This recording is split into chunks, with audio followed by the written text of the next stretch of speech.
All right, you pigs. Here's the deal. August 17th, Toronto, Ontario, Danforth Music Hall. August 19th, Montreal, Quebec, Beanfield Theatre. Tickets available, chapotraphouse.com/live. If you're from Canada and don't come to these shows and listen or subscribe to our podcast, you're fucking dead to me. All right, Chapo, let's go. Monday, July 24th. Okay, to kick things off for today's episode. So, I'm hanging out this weekend. I open up my computer. I check my timeline. What do I find? Matt Christman, co-host of Chapo Trap House. You stand accused of treat crimes. Felix Biederman, co-host Chapo Trap House. You stand accused of backing J.B. Pritzker Color Revolution on behalf of the CIA. Once, gentlemen, account for yourselves. I don't know. Sometimes you fuck up. You know, that's just how it is. Sometimes, someone is like, here's $7 million for J.B. Pritzker's presidential campaign that he forgot to do this year. And I'm like, well, okay. What if I want to have 4 monitors? Wouldn't you do the same? Yeah. Matt, what do you have to say for yourself? Speak now or forever hold your treats. I'm sorry I said the word treats. I'm sorry that I did a no growth to the American proletariat, and I will send them all a Lingenberger basket to make it up to them, which I know they'll love because they're little fucking piggies. Matt's crimes, and by the way, I remain continually the most morally and ethically correct Chapo host. Thank you very much. But Matt, the strays you caught seem to evolve from a discourse where, once again, like, I don't look at Twitter for 12 hours and I just miss it all entirely. Are we gonna have bananas now? Is that good or bad? Can someone explain this to me? Are bananas pro-socialist or anti-socialist? I'm not really sure. They seem to break down on the kind of pro-growth versus degrowth. Right. We have an official it's party like, line on this. right. It's like one of those arguments where it's like one group of people going like, well, when my communist government takes over, we're not going to exploit the global south for bananas. And then another side that's like, well, actually, when my social democrat government under a parliamentary system takes over in America, we are going to have bananas, but through fair trade. And it's the 35-year-old equivalent of being on a playground and being like, I'm Darth Vader, but I also have the powers of Superman. Well, no, I'm actually Spider-Man, but I have many of Neo's abilities. It's it's not going to happen. You can really calm down. It is amazing how heated it got, considering it. I mean, it pretty much looks like the banana question in the long term is solving itself. Yeah. We're getting to the point where no one's going to have ask them, well, what do we do about the bananas? Because the bananas will be gone one way or the other. No one's going to have to pass a bill on the bananas. It's just happening already. Just relax. No, it's a classic internet debate where the sole purpose of it is to differentiate yourself from people who are less good at being epically socialist than you are. I mean, it just seems like one of those things where it's like I can kind of see both sides of it, because on the one hand, well, yeah, of course, that's the whole point, is that it's a thing that cannot be resolved through a fucking argument. Yeah. It cannot. It's like, well, this is an unsustainable system. Also, you can't just expect to have a popular political agenda that tells people they can't have stuff that they're used to. Both correct. What do you do now? You just psychologize the other side and say that they're somehow mentally, spiritually deficient and that you're better than them. That's it. You're done. Can I tell you what I fantasized about happening? Yes. I thought about just imagining this happening in a public setting, like a university of old, perhaps, where everyone's wearing gowns and caps and shouting at each other. And then I walk down the middle of the aisle and I do something that draws people's attention. Like I shoot a marathon pistol or something. And then I grab the microphone and I go, in universities, socialists and communists like to argue about bananas. But in some parts of America, the color of your bandana will get you killed. And then everyone beats the shit out of me and kills me. That's what I want to happen. I mean, yeah, like to Matt's point that like, yeah, like you realize these two conflicting thoughts in your head, but like can't really resolve them. I will attempt to resolve them right now by saying, out of all the fruits that are currently in existence, I could probably do without bananas. You know, I'd be fine with it.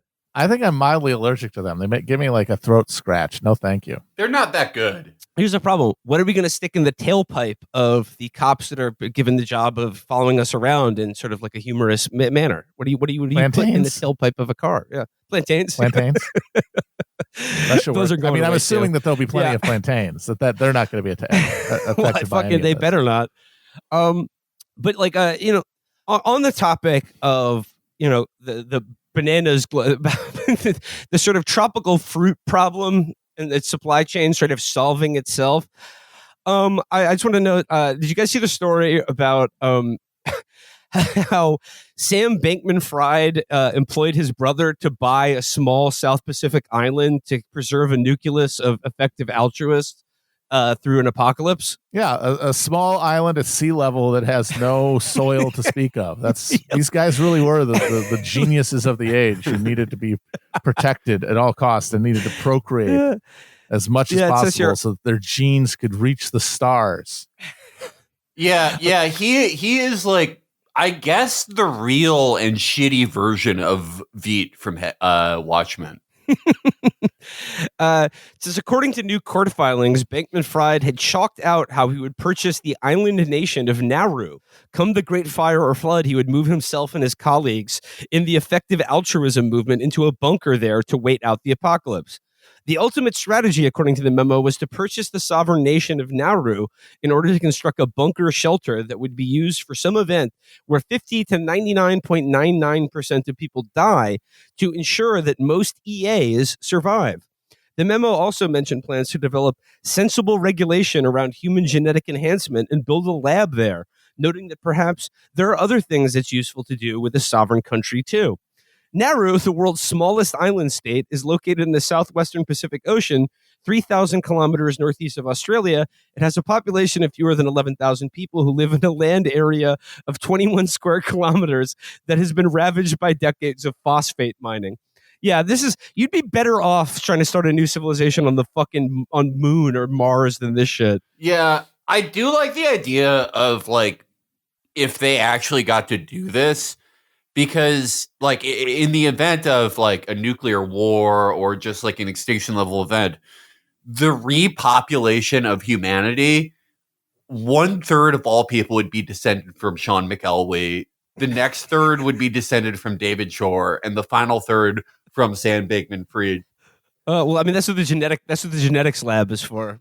Yeah, to iron out some of the kinks in the old code there. But yeah, like that is definitely the most effectively altruistic thing you could do, is just buy an island for you and your friends to survive the apocalypse. Well, when you are the smartest, most brilliant people on Earth, because you're good at lying to people about how good you are at the computer, you deserve that. I do like that it's like an asthmatic 5% nation. The fruit of effective altruism. Yeah, but it's also like, okay, that's their plan for like an extinction level event. This island that is like designed to be the most annihilated by climate change. It's like it's like if during the Cold War you were like, I'm really worried about nuclear fallout, so I'm going to buy 2 contingency places in case there's a nuclear war. I'm buying a condo that is literally on top of the White House, suspended like 50 feet above the White House. And then I'm going to live in one of the weird domes in that like weird Super Mario church in Russia. Those are the 2 places I'm going to live if there's nuclear war. Yeah. I'm just going to wear a Target t-shirt and walk around the Pentagon. But once again, effective altruism, the key word here being effective, bro, you got to start buying a property in Western New York, not fucking some South Pacific island where there's like no water or soil. Great Lakes, once again, billionaires, follow our lead. I mean, I'm not buying any property in Buffalo, but No, we don't want them to do that. no, okay. I just think like when they think of Buffalo, I mean, when they think of like surviving the apocalypse, they're thinking of like the island from Lost. They're thinking fucking coconuts and palm trees. And I got news for you. Anywhere in the world there's currently palm trees, not going to be a great place to bet the next 100 years on. Someone told me in effective altruism. I think they might be lying to me, but I didn't bother to check it up. Like Nikolai Coster-Waldau, whatever the fuck. Of course. Yeah. Jamie Lannister. Jamie. I was talking about how like he only like he refuses to be in a real movie. He only acts in Jason movies, right? Yes, yeah. He'll never accept being in like a P.T. Anderson movie where it's like, hey, you're a sexually traumatized Navy Seabees veteran who like gets really into Methodism. No, fuck you. I want to be in a movie called The Bullet Collector. I want to play a guy who wears a waffle tee, Henley, and I play a guy just named Coster in a movie called The Dream Farmer. He only wants I love to your play conception of that Jason movies as guys wearing Henleys who kill people. Mr. Coster will do. This is your agent here. We've got. Can I get you in on this call with Scorsese? He'd like you to be in his next movie. No, I'm doing $1 for a kill. Fuck you. yeah. Go fuck yourself. I am never filming a movie outside Bulgaria. I am only playing like white guys who join the Aryan Brotherhood because of a car accident. Shot Caller is a good movie. Shot Caller is a good movie. It's Shot good. Caller is good. dope. It is good. It is good. But that is the plot of the movie, basically. A guy basically like drives drunk and he becomes like the king of the Aryan Brotherhood. But someone replied to me, and this is probably bullshit because I've never heard it before, but I'm just going to accept it as fact. He said that Nikolai Coster-Waldau is he's an effective altruist. And so he only accepts paychecks just for the paycheck itself, not the job, so he can donate more money to effective altruism. That rocks. But that is like the best answer for that I've ever heard. Yeah, like it's either that or he legitimately loves this genre of movie. He knows what's good. Yeah. Check out Brian De Palma's Domino, starring Nikolai Coster-Waldau. That has GameCube level graphics. That movie. Domino is a movie that Olivia Benson would see. Fucking bullshit fake movie. Along similar lines about what someone in your replies told you about Nikolai Coster-Waldau being a effective altruist. Someone in my mentions this week told me that Carrie Elwes sucked his dick at the 2002 premiere of Mask of Zorro. And I'm just going to say, I want to believe. Don't know if that's true either, but I've now accepted it as fact. All right. Well, speaking of people sucking dick, our boy Steven Crowder is back in the news, and I mean his problem. I mean, like if you thought that his wife spilling on him would end his troubles, well, now his coworkers have gotten in on this racket here. Exclusive. Steven Crowder sent photos of his genitals and enhanced drugs in super creepy workplace, ex-staffers say. My favorite thing in this story is that it was just like, he only showed his dick to his male coworkers, and only when he was in a good mood, only when he was happy, which I can relate to. Well, at least you knew then. Like at least you knew if it was going to be a good or bad day at the office. Yeah. Yeah, it's like you show up for the morning shakeup and his cock is out. You know it's going to be an easy day. Red hog in morning, sailor, take warning. Steven put his balls on my shoulder. I think we'll get out of here by 1 today. Earlier this month, after repeated suspensions, Louder with Crowder decamped from YouTube, where it commanded a mighty audience of 5.8 million subscribers, to Rumble, a slightly less regulated but much smaller alternative. The show's audience has dwindled on Rumble to the point where his last 5 shows has averaged some 288,000 viewers, a far cry from the millions Crowder once saw per episode. One former Louder with Crowder employee told Mediaite that during his time on the show, he received unsolicited sexually graphic texts that included photos of Crowder's genitalia. Those texts and images were reviewed by Mediaite. Okay, who is a congressman that's going to blow these up and put them in like cardboard standouts on the floor of Congress? The people we have need to got see to know. the dick. America demands it. We need to see the Crowder hog for democracy. The people got to know. He showed his dick because he was a communist. It says here, in the moment, we dismissed it as sort of frat boy humor. In hindsight, it's super creepy and felt groomerish, the ex-employee said. It always You're felt adults. like child. I'm sorry. Yes, no one's grooming You're you. grown-ups. I'm a 47-year-old failed screenwriter who was groomed by a 36-year-old failed child actor. It always felt like childish behavior in the moment that then felt predatory in hindsight, he explained. Like he was always testing people's comfort levels with that kind of behavior because he was the boss and had no accountability. It just continued to happen. There was no one trusted to complain to.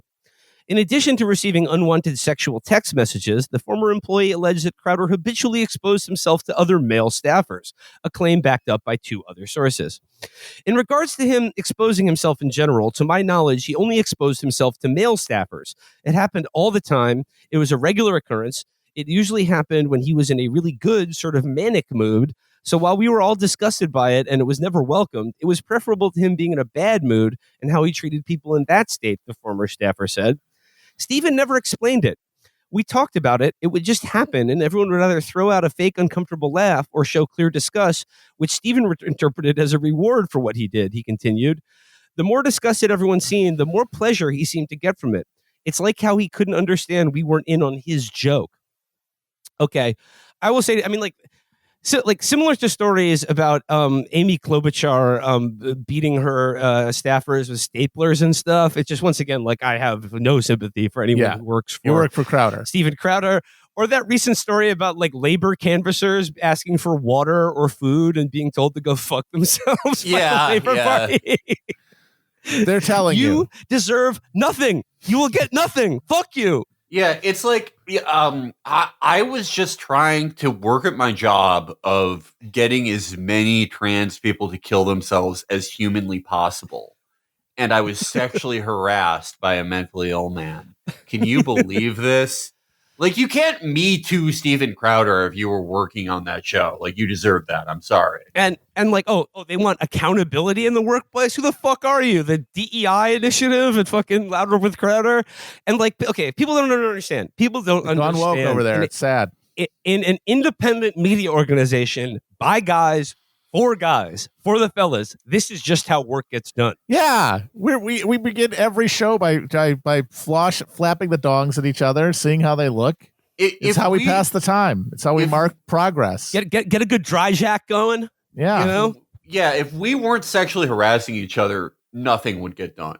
Yeah, That's how actual work happens. I'm like, oh, could you respond to this email? It's like, no. Can you tickle my balls? Come on, it's jokes. This is joke arounds and goof 'em ups. Come on, guys. That's how you get money in this business. This is how you know these allegations are true, by the way. Because if you go to Steven Crowder's Twitter, his tweets are like, what were your... this is literally from 3 hours ago. What were your thoughts on Barbie and Oppenheimer? Just hey, nothing weird going on here. Nothing strange being said about me. Just, hey, has anyone seen the box office lately? Going on here, it says, another employee says, he does virtually nothing that a grown man should do for himself. Wash his own laundry, prepare his own food, buy his own groceries. Most of the time, someone else does all that for him. So he's like a child that needs to be taken care of, and his humor reflects that type of childish behavior. Another former employee said incidents of genital exposure in the workplace were so routine that they almost became unremarkable. The guys just talked about it amongst themselves, and I don't want to say it became normal, but it became less of a big deal. A different ex-staffer said Crowder would often make uncomfortable comments during a men's-only Bible study he held in 2021. The staffer said Crowder frequently remarked, that men used to be more physically intimate with each other, and then would reference a passage from the Bible where Abraham's servant put his hand on Abraham's inner thigh to be closer to Abraham's descendants, i.e. his balls. Fellas, I mean, that's not gay. Fellas, nothing gay about that. When the all-male Bible group gets a little sus, like, what are you doing? How you reacting? This just sounds like a pious young man who wants people to have the same reverence and intimacy of the biblical patriarchs. Yeah. Fellas, would you hold the meat of the founder of monotheism or nah? Need it or keep it? Let's see. Going on here, it says, multiple former staffers and a source close to Crowder claim that the conservative firebrand would offer and ask staffers for prescription drugs like Klonopin, an anticonvulsant used to treat seizures and is also prescribed to treat anxiety, as well as cannabis gummies and opiates like Percocet.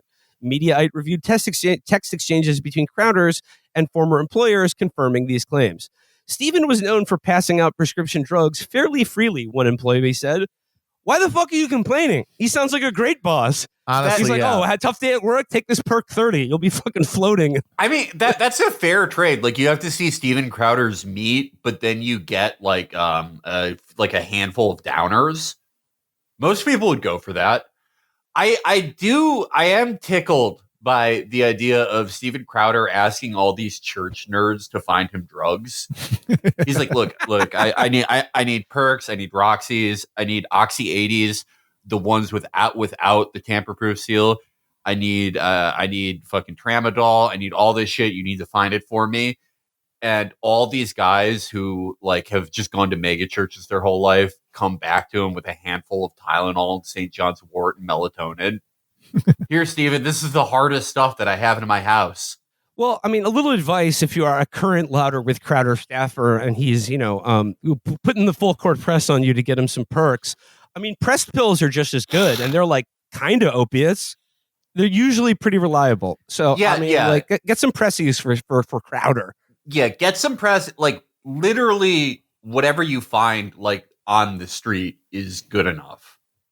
And if it doesn't have, like, the Percocet logo, if it doesn't have the M, if it has something like, I don't know, a really poorly done Bentley logo, that's even better. Yeah. If there's a minion on it, that's a good sign. Yeah.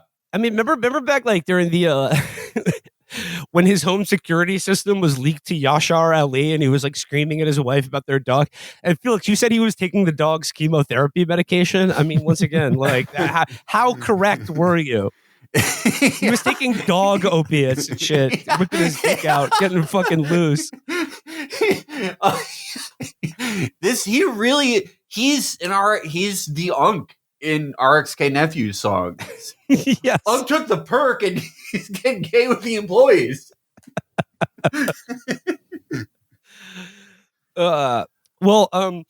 Always good to check out with how things, and like I glanced over it in this article because the stuff about him jacking off and taking perks was too funny, but God, going from 5.3 million viewers to 300,000 on Rumble, ooh, god damn. I mean, the checks, as long as the check's clear, I think that's the only thing that matters. Yeah, but like, I don't know, like him and Tucker, like when Tucker did the Twitter show, I thought that was gonna like, I don't know, I was like naively, I was like, oh, this should be a good format for him.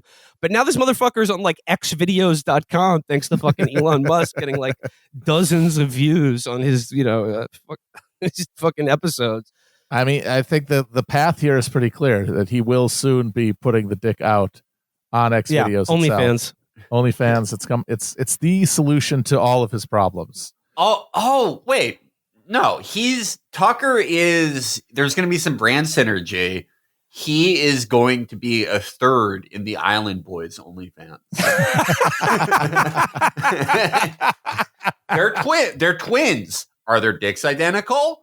We don't know. Ooh, is one of them circumcised and one of them's not? Tonight, we're going to find out. Space docking. Get that seal. We're fucking this is a Gemini program up in this motherfucker. But yeah, we really someone pointed out that it is like on paper, it's horrifying. Like just the concept, right? Like the single most successful like right-wing propagandist in modern America, right? Him and Yeah. the richest man in the world link up and they're like, let's collab. That's a horrifying idea. The result is I have no idea what Tucker is doing. I don't hear about him at fucking all I anymore. know, yeah. And they're doing the same thing that Netflix did with The Queen's Gambit, where they're like, actually 700 million people watch this show. They're doing that with Tucker's show, where they're counting everyone who scrolls by it as viewing like a full 30-minute episode. So they're like, 70 million people watched his interview with Andrew Tate. I haven't even seen a single fucking clip of it. No. Like, I like seek out a lot of this stuff. I just do not hear about it anymore. No one is fucking watching this. Well, this is actually a perfect segue into our next topic for today. Along the lines of right-wing influencers who are also on that gay shit, did you guys see the profile of the Bronze Age Pervert by Rosie Gray for Politico? I mean, like, Bronze Age Pervert's one of those guys that's like very influential on the new right, and I feel like he's talked about in these esoteric, in like these kind of hushed tones of reverence and awe. Look, I understand Politico isn't exactly the most esoteric news outlet, but I read this article being like, where we're going to get to the grim and brutal truths. Where are all the grim and brutal truths? Because I'm reading, I don't know how much you guys know about this guy. I've only just like absorbed it secondhand. Like, I'm not going to read his fucking book, but reading this article, he just like comes across as basically like that, like a younger Victor Davis Hanson, like those, like all the neocon guys who are really sprung for like ancient Greece and Rome. But like, I guess like his evolution is that he has shorn himself of any need to promote or like America as a project and heterosexuality as a lifestyle. Yeah, so it's basically that. It's like a refined, real masculinity in the classics type thing, but very much refined for the modern age. He was a really big figure around, like, do you remember when it was a big deal, like the Bannon faction versus the Javanka faction in the Trump White House? Yeah. And he was like, reading his book was like, that was a big sign if you were a White House staffer that you were on like the based side. Yeah, like cool. in this article, like Michael Anton, the sort of Michael White Anton. House, he's like he's like, well, who's the big guy, like the big sartorialist? Michael Anton's like the little sartorialist. yeah. Michael Anton, Ezra Watnick-Cohn he was a guy on the National Security Council, which I always laughed at that. Ezra Watnick-Cohn is like a name they would make on 8chan to make fun of a Jewish guy.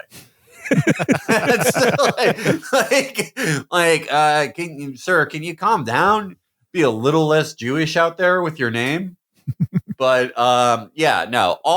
basically, everyone who got like shit canned from the Trump NSC, or do you remember that Kai? What the fuck is that guy's name? Kai Patel or something Patel? You know who I'm talking about? The Trump lawyer. No. Ooh, no. I mean, I've like, it's not ringing any bells. But there's a Trump lawyer, Kash Patel. Sorry, he was got into some like January 6th type trouble. One of those boring federal court cases where it's like, did you get an email or not? And I read some funny transcripts where the judge is yelling at him for wearing a T-shirt in federal court while representing himself. But it's like those types of guys, right? Yeah. Like guys who are fuck ups but could get it together enough to like get a Juris Doctor, right? And then work in the Trump White House. Those were the BAP guys in Washington. Well, it's like whenever I like encounter it secondhand, it's like they refer to his book and like his persona as this kind of like thing that's passed around like dissident groups, like a sort of like in code or whatever. And it's this like, a cri de coeur to masculine fitness and I don't know, fascism or whatever you want to call it. But basically, he's a Romanian guy. He's a Romanian American guy with a PhD from Yale.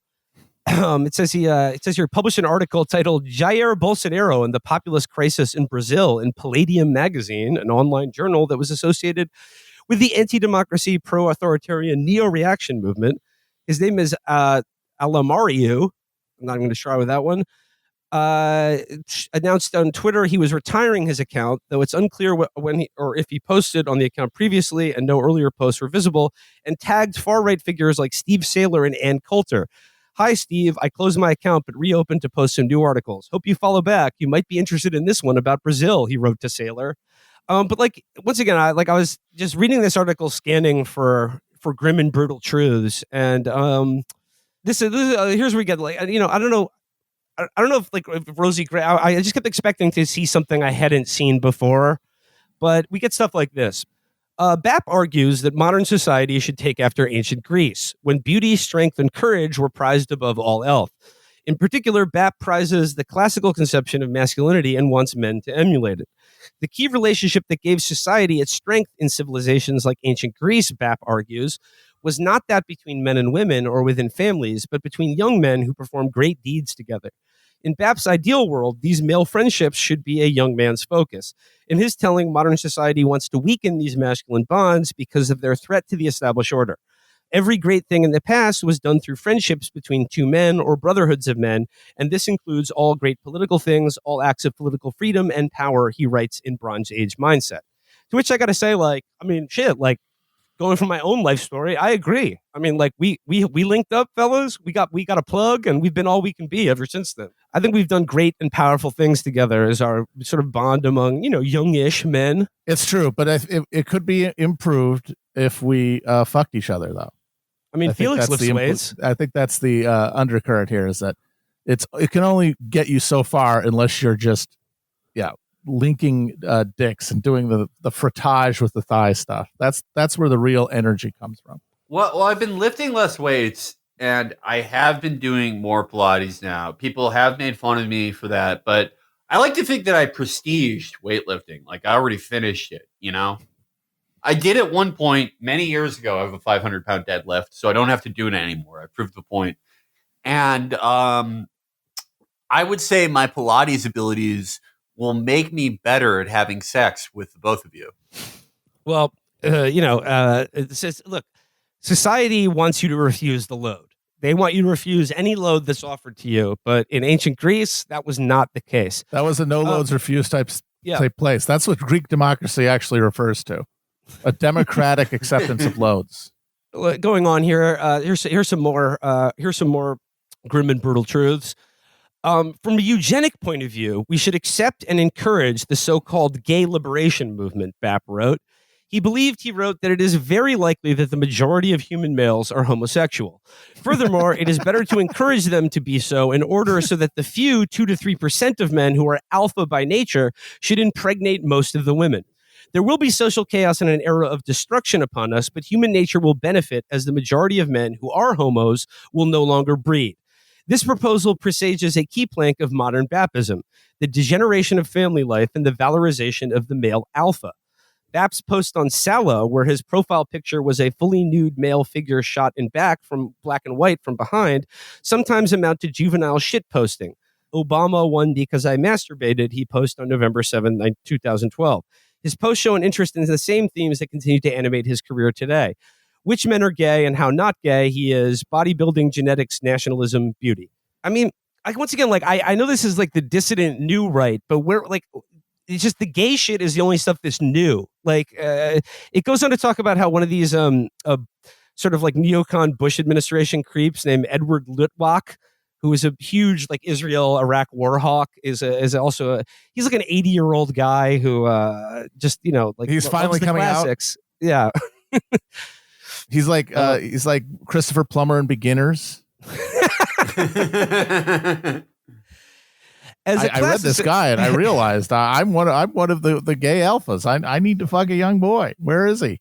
I mean, I think it's just because the neocons they were inspired by the Roman Empire, but they wanted it wed to the project of American Empire, and I think the new thing with BAP and the dissident right is that they're fuck America, America's evil, but we still want an empire, we still want to be a consul or some sort of protect. I don't know. They want dick, basically. I'm not sure. I guess that's the idea. Yeah, you create like a international, a nationalist international of dudes who are DTF, and they all meet each other in bathrooms, and then they take over the world. As a classicist, he's very serious, Lutwak said. BAP's ideology reflects a very deep interest and a sophisticated understanding of the Bronze Age. Lutwak believes that European cultures are dying out because of the abandonment of a Bronze Age ideology that once made them great. Once you don't have young people, you don't have young energies, you just have very cautious old people. Society cannot be vigorous intellectually, culturally, or in any other way. God, this talk about like the gay guy at the retirement home. We're all the young men. Fuck. We need an injection of youthful energy back into our culture. This sounds like Lou Pearl. Yeah, this is Lou Pearlman. Yeah, bitching at his apartment. I was in Fire Island the other week, and I was looking around for youthful energies, and there was none to be seen. It's only 30 over 30 over here. Modern people must cooperate, be sensitive, avoid conflict. Modern men must treat women as equals. But women love warriors, Lutwak said. And the Bronze Age concept of individual freedom was antithetical to anything social, was antithetical to society. It was truly individualistic. And the Greeks were happy with that. But the central fact about it is the affirmation of life as an individual artistic act. I pointed out that most men nowadays won't have the opportunity to die in glorious combat. Lutwak countered that he himself had volunteered for 3 different wars with the Israeli armed forces. So I experienced it, and I felt totally exhilarated and empowered by it. The Bronze Age pervert is raising the fundamental question before European civilization and its American extension, which is, are you willing to admit and acknowledge this kind of life-affirming ideology, which is what this is, Lutwak said. It doesn't sound like that many young people are into this. It sounds like it's all like 53-year-old Bush administration veterans. Yeah, it's all guys who like were too closeted to like really enjoy their 20s, to really like get cored out, and now they're sort of looking back wistfully.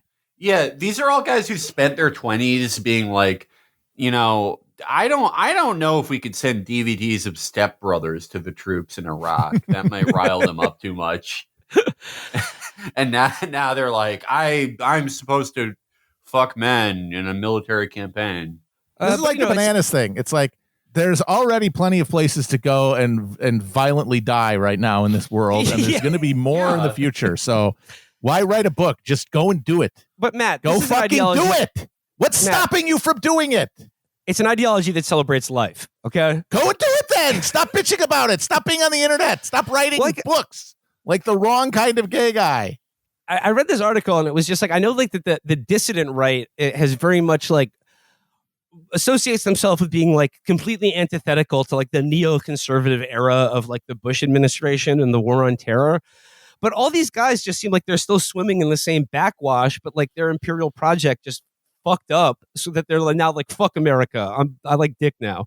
But what are they doing? They're still voting for Republicans, right? I mean, what else are they doing? Anything other than what the rest of us are doing? The rest of us fucking housebroken, neutered males? Volunteering for the Israeli armed forces. Well, he should go back. They'll take him. Don't have much more on that's the Bronze Age pervert, everybody.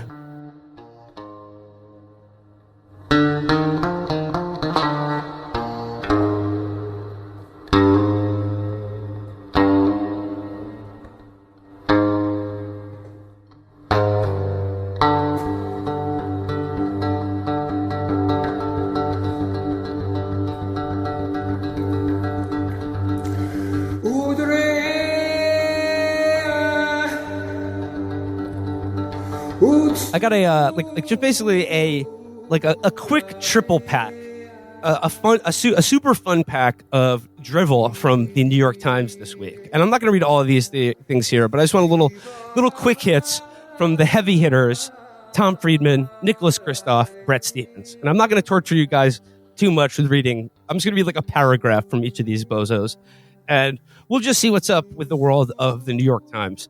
Beginning with, It's time to start discussing the unmentionable by Nicholas Kristof for the New York Times.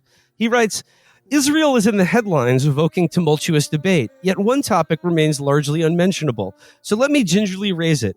Is it time to think about phasing out American aid for Israel down the road? Ooh, boy. What do we think? Wait, Christoph is cutting off the money spigot to Israel? Is he just this right wing government to there? He's had enough of them? Because I guess in the minds of these people who are so horrified by the current Israeli government, they're like, it's basically because like they're making Israel look bad. And that's why we're beginning to broach the unmentionable topic of cutting off the ridiculous military and foreign aid. He says the $3.8 billion in annual assistance to Israel is more than 10 times as much as the U.S. sends to the far more populous nation of Niger, one of the poorest countries in the world and one under attack by jihadis. In countries like Niger, that sum could save hundreds of thousands of lives a year, or here in the United States, it could help pay for desperately needed childhood programs. There's a legitimate counter-argument that any reduction in aid could be perceived as a pullback of support for Israel in ways that might invite aggression by, say, Iran. That risk can be mitigated by approaching the issue as a long-term discussion for the next bilateral memorandum of understanding about aid due by 2028 and likely to stand for 10 years, and by reaching other security agreements with Israel. What do you make of this? Are we finally going to say enough is enough for Israel? Because Nicholas Kristof is beginning to feel a little bit disturbed. He's not the only one. I mean, Martin Indyke just came out and said that too. Yeah. Like there actually are some people who have been carrying water for these motherfuckers for decades who are now like, okay, if you don't want this relationship, then we can do that. And it'll be interesting to see. I mean, how far that goes. I mean, I assume at this point it's all just an attempt to sort of, snap them back to reality and maybe discipline them a little bit, but it doesn't seem like they're going to take any advice from anybody. They seem like they have decided on their course of action. I highly doubt, though, that it's anything other than a bluff by a bunch of, in their own minds, well-meaning wonk guys who think that anybody gives a shit what they write in the newspaper. Right. I was surprised to see that, Martin Indyk and there were a few other guys that were on that. It was a surprising group of people that you would not expect to see. But yeah, I generally agree that it's a ploy. It's a ploy to hopefully make Israel behave more normally, make them remember that they're supposed to be a proxy. But I mean, it's way too far along for them to act normal now. No, yeah, there's no normality happening in Israel. They're okay, if you're Israel and you're accustomed to being able to with American politics, go as far as an election on the Evanston, Illinois City Council and be like, this guy's anti-Israel, spend and campaign against him. You're not pulling back from that. You're not you're not pulling back from your ability to make people go to your stupid joint addresses to Congress that everyone has to go to for some reason. I mean, maybe one day in the distant future, this may actually become something that's possible. The fact that these guys aren't immediately being killed for suggesting this is heartening to some extent, but I would need to see something concrete before I really get my hopes up. Well, hold your hopes right there because Thomas Friedman's coming through. Only Biden can save Israel now. Well, if that's the case, Israel, you guys had a good run. But pack it in. Take a lap because you're the I don't know. I mean, even leaving aside, because once Thomas Friedman starts weighing in on this, it just that canary is choking out its last breaths. But I don't know. What's the over-under on Israel existing in 50 years' time if they continue with this shit? I mean, they got nukes, so they'll either still be there or they'll just be a big crater in the ground. Well, Joe. I mean, I think they'll exist, but they'll. I mean, it's going to be super Russia, meaning that it'll be a mega kleptocratic, rump state that's run on pure graft, and I don't know, the process where everyone is selling each other nukes will be fun, but it will be basically super Russia, which is kind of appropriate given the immigration patterns there. I just saw Oppenheimer yesterday, and I've decided that I'm a YIMBY for nukes now. I'm like, yes, build nukes. Everyone build atomic devices. We need to just zoning laws have really capped the number of nuclear devices and detonations that anyone can do. And I think that's wrong. So I'm saying yes to atomic weapons everywhere. We just got to let nuclear weapons developers build enough of them and give them to everybody. The market will sort of eventually nuclear weapons will trickle down to the people who really need them.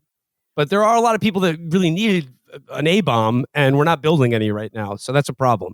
Hezbollah actually they got around that in a very clever way a few years ago. They, there was some dispute with Israel, and they pointed a bunch of missiles at an Israeli nuclear power plant. And they were like, we may not have a nuke per se, but we're prepared to turn this into a nuke. And it worked, apparently. It was something I heard on Radio War Nerd. I wish I remembered the details a little better, but I always thought that was cool. I just want to read you just quick from Thomas Friedman here. Dear President Biden. He opens up his columns like it's a letter. Dear President Biden. In October 1973, the armies of Egypt and Syria launched a surprise pincer attack. Don't tell him that. He forgot it, and he's going to forget as soon as you finish telling it to him again. As the Israeli army fell low on ammunition, your predecessor, Richard Nixon, ordered a massive airlift of weaponry that helped save the only Jewish democracy from being destroyed from the outside. 50 years later, Mr. President, this Jewish democracy urgently needs another airlift to save it from being destroyed from the inside. It needs an urgent resupply of hard truths, something only you can provide. I love Thomas Friedman so much. Nobody is doing it like he is. Mr. President, sir, we need 500 cc's of facts, stat. We need an airlift of stern talking tos now. Have some more falafel, Connor. He says, but I'm afraid this Israeli government needs another dose of your tough love, not just from your heart, but from the heart of U.S. strategic interests as well. That ought to do it, I think. Yeah. He's just going to straight talk it to him. He's going to stop halfway through and start reverently describing the 1956 Ford Fairlane, and that's going to do the job. Look, I'm about practical solutions. And look, when Thomas Friedman and Nicholas Kristof are saying Israel needs some tough love, then holy shit, are they really pissing people off? But look, we're not going to cut off our military or foreign aid to Israel. We're going to let them continue to bulldoze settlements and fucking steal people's houses and shoot ambulance drivers and whatever the fuck they want. Here's one practical thing I think America should do to put Israel on notice, and that's kidnap Jonathan Pollard and send his ass back to jail in America. Yeah. Just render his ass back to fucking the feds.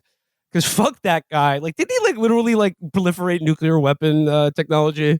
Yeah, that was basically it. I mean, actually, no, I support that now that I'm a YIMBY. So I take that back, but still, his ass is going back to the feds. Well, the supposed deal with Pollard is that the nuclear information, Israel didn't want, Israel was already had nukes or they were developing them, but they were selling that to Russia, so Russia would give them a population transfer. Right. So they could get a much needed white people injection. That was the whole deal with that. It's insane that they let him out. I mean, Robert Hansen. It's really nuts. Robert Hansen, same type of thing. He just died. Just died in prison. Jonathan Pollard, he's got a fat pension in Israel too. So they would cough him up, send him back. Send him back to fucking jail. Just send a SEAL Team 6 to just swipe his ass. Bag him and then zip him up on a helicopter and get him out of it. A Navy SEAL ice cream truck. He was those are my favorite comic strips of all time. The Dry Bones? Dry Bones, the Zionist webcomic, where it would just there are 20 comics where there's no joke. It's just the main character of Dry Bones, which is just a 50-year-old bald Jewish guy going, "Please, Obama, free Jonathan Pollard." He hates Mondays. Yeah. It would be anything that would make the Dry Bones guy do a suicide bombing or something would be worth trying, I think. All right, and then finally, this is Brett Stevens. He's not talking about Israel, but he is turning in this column, what I learned in Ukraine. So you know you're in for some good shit here. He says here, last week, a friend asked me what I could learn from a 4-day trip to Ukraine I was planning that I couldn't glean just by reading the news. It was a fair question. With the trip now behind me, I can answer. I learned that Ukrainians have no interest in turning their victimization into an identity. I learned that for all the aid we've given Ukraine, we are the true beneficiaries in the relationship, and they are the true benefactors. Ben Wallace, Britain's usually thoughtful defense minister, suggested, he moved on from the Pistons, I guess. Well, good, still playing defense. Suggested after this month's NATO summit that Ukrainians should show more gratitude to their arms suppliers. That gets the relationship backward. NATO countries are paying for their long-term security in money, which is cheap, and munitions, which are replaceable. Ukrainians are counting their costs in lives and limbs lost. Is our Brett Stevens learning? I mean, I don't know what to say about that. Yeah, they're definitely getting the better deal of this fucking bargain. Do you know we're in the Wikipedia article for Dry Bones? Really? Yeah. What does it say? I'm surprised Dry Bones has a Wikipedia article, but we're really just the entire criticism section. We're the only people who've ever criticized it. Yeah, because it's that good. Yeah, it's one sentence. The comic strip was criticized in an episode of the podcast Chapo Trap House for its alleged poor quality and racist undertones. It's alleged poor quality? You could say alleged racist undertones, but I mean, look at that. He can't be bothered to have 2 circles for the 2 eyes on the guy. It's a Venn diagram. It sucks. Oh, here's what we're going to talk about. How about Vivek Ramaswamy? How about he's creeping up there in the polls? I mean, like, he's tied with DeSantis in some of these fucking polls, and he's getting a lot of burn right now. I think, like, what do you guys make of Vivek and as a possible DeSantis substitute? I mean, obviously every bit is doomed and stupid, but what do you make about Vivek? Because I've noticed that, like, now that he's getting a lot of burn, and people are like, this young whippersnapper's onto something. Certain segments of the Christian right are like, he worships a fucking cow. He's like, he's not going to swear on the Bible. He's a fucking Hindu. Like, how many lives has this guy led already? Fuck him. Yeah, but he's trying to lean into it. He's like, yeah, but gay people are not good. That we have that in common. It doesn't matter if it was Jesus or the elephant guy. We're all in agreement on the gays. But I don't know. Do we think Ramaswamy has more sauce than we originally thought, or is this a sauce mirage? No, yeah. This is more like, this has more to do with DeSantis sucking. Yeah, than yeah. Vivek being anything. Vivek continues his perhaps fruitful campaign to one day be the Republican Secretary for Transportation. One day. Years from now. Yeah, I think he might be the Mayor Pete of this thing, but he'll never get that kind of media phenomenon because of media's liberal bias. But he could just, stick around longer than you would think for his original profile, and then get some minor post as a reward. Yeah. I'm sorry. The creator of Dry Bones alleges that him and 4 other computer programmers built an artificial intelligence program that had, quote, the personalities of a Jewish mother and a Jewish uncle called Mom and Murray. Okay, I take back every bad thing I've ever said about Ted Kaczynski. He was right. Is it like, is he lying? He has to be lying. Like, there's just no way you did that, Dry Bones. I don't believe you. I cannot wait for the Mom and Murray AI to take control of Israel's nuclear arsenal. Skynet started kvetching on August 28th, 2023. All right. I guess we can discuss the DeSantis fail parade on Thursday, because let's wrap it up here for today, fellas. Mm-hmm. Once again, I'm going to remind you, Canada, we're playing there in August 17th and 19th. Tickets available at chapotraphouse.com/live. Gentlemen, till next time. Bye-bye. Bye.